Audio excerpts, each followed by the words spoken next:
To be or not to be? No, that is not the question. The question is, does Willian get the contract or doesn't he get the contract? In one hand, you've got the work ethic. On the other hand, you've got the lack of production. In one hand, you've got the experience. And on the other hand, you really got to ask, does he eat up other players' times? Then you've got the whole issue about Kepa Arrizabalaga. Now, has he played our last game? Roman has taken out his fat wallet and he's going after Jan Oblak. Stay tuned for the whole video. This is going to be a blockbuster. Hey guys, welcome back to the other side of the coin. Now, look, a couple of really big news have come out over the last 24 hours, and I thought let's really try and discuss about these two things, and let's try and figure out the pros, the cons, and just have a proper discussion about the whole thing, really, to be honest. So first of all, I want to talk about the whole Willian situation.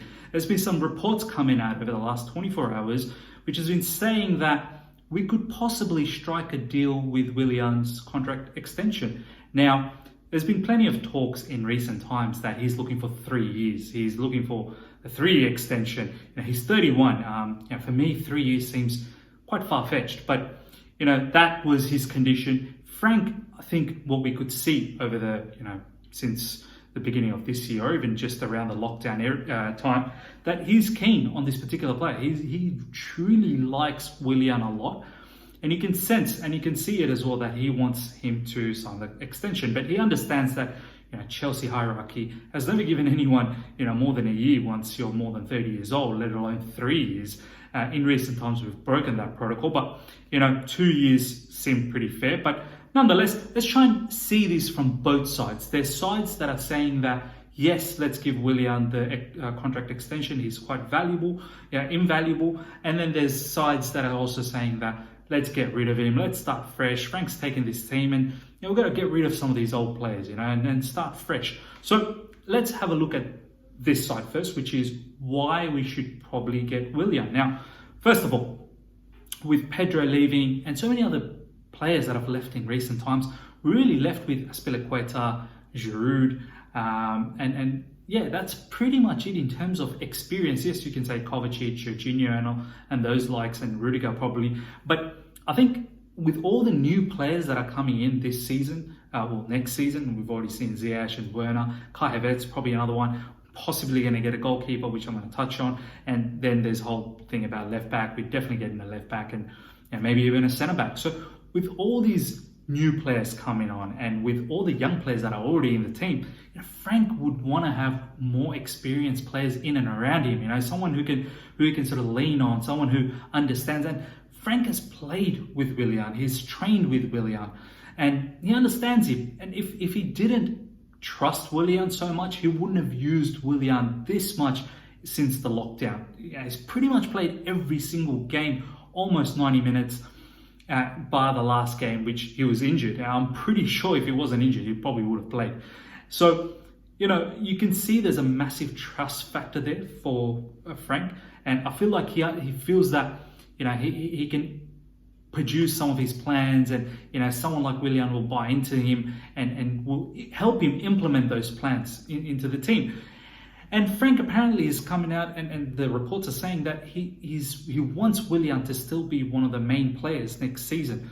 So look, the words are at the moment that a deal could be struck, whether it's 3 years. I personally, honestly, my personal feeling is I wouldn't mind seeing Willian get a contract extension, but 3 years is probably a bit too long. 2 for me is probably right. 1 is probably the best, give him 1 more season, but 2 is probably fair enough.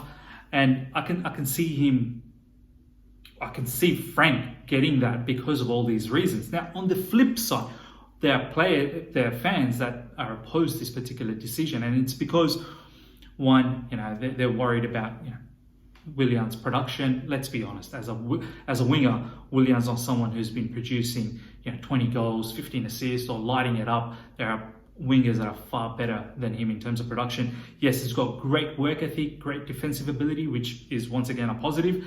But in terms of production, there are other great wingers out there. We've been touted to go for Ben Rahma, and he's one of those flair players that could be very beneficial for us, could change a course of a match for us. Then there are also a few people saying that, is Willian okay to play that bench role, that sort of the squad role? Is he going to be a rotten apple for us if he doesn't get all the time? If he, say for instance, we give him the two-year contract or 3-year contract, whatever the case is he going to be okay with being in the bench?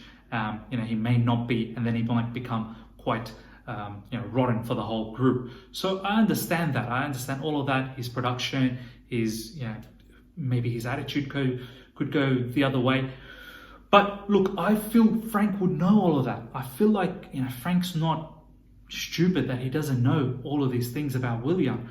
Willian obviously has had issues with previous managers like Conte, but then again, he's got along with many other managers as well. There's so many managers that have, touted him as a very, very big player and continuously have used him. And there's a reason why teams like Barcelona have come and knocked on our doors to get this particular player, because there's something about him. As I said, the work ethic, the defensive attitude, the experience, they all mean a lot. So overall, look, I understand the positives and the negatives. But for me, as I said, guys, I honestly wouldn't mind. I think the other positive some of the fans have been saying is that, do we need to get rid of him and replace him with a 25 to 30 million, pounds, whatever, euros, with another winger, when we do need a left back, a centre back? Now, there's talks about Roman going after Jan Oblak, who's going to cost a lot. So we could probably save a bit of money by keeping him. So that's another positive there.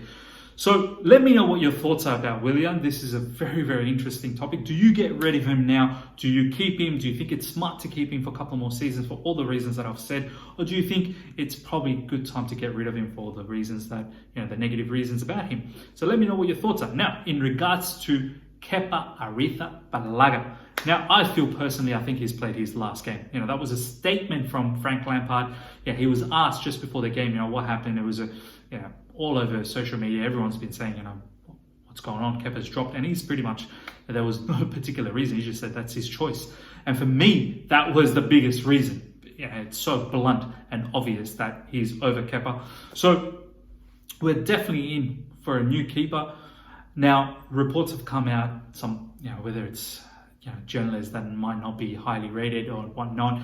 Some are saying that we could be going for Jan Oblak. Atletico Madrid and a couple of the big time journalists have come out, like Fabrizio Romano has said that, look, Atletico has said all along they are not selling Jan Oblak, but he does have a release clause somewhere around the 100 million mark, 100 million euros. So, the talk about the release clause is if you trigger it, that's it. The club has nothing to say. So, if Roman pulls out that fat wallet of his and then, slaps that 100 million down and goes after this could possibly happen because Atletico won't have anything to say because there's a release clause. So, look, I personally don't think this deal, it just seems so astronomical, that kind of money. And we're going for Kai Havertz, which is going to be approximately around the 80 million mark as well. I don't know how we're going to be splashing out all that money, but then again, Roman being Roman could just do all of that.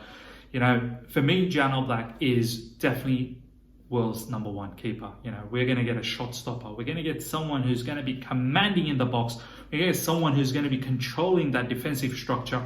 So there's no doubt this guy makes us absolutely strong. So I'm all up for it. It's just how realistic it is, I don't know.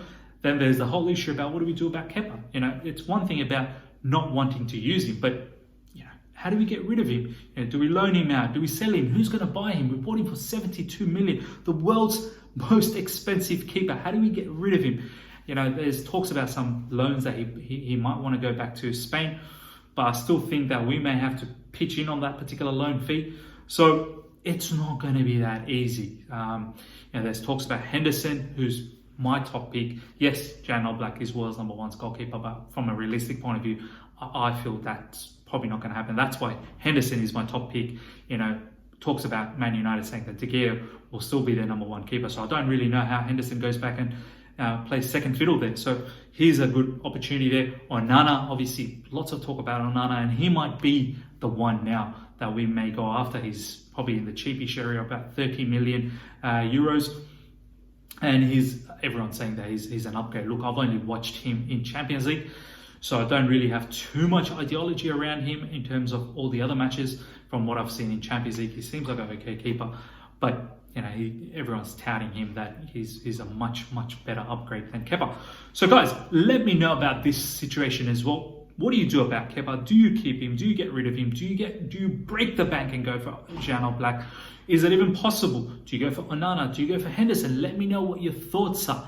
If you've enjoyed this video, guys, smash the like button. Thank you so much, everyone, for getting me to 1K subscribers. I'm absolutely elated. I'll talk about it a little bit more in my next video when I get the opportunity. But thank you so much for getting me there.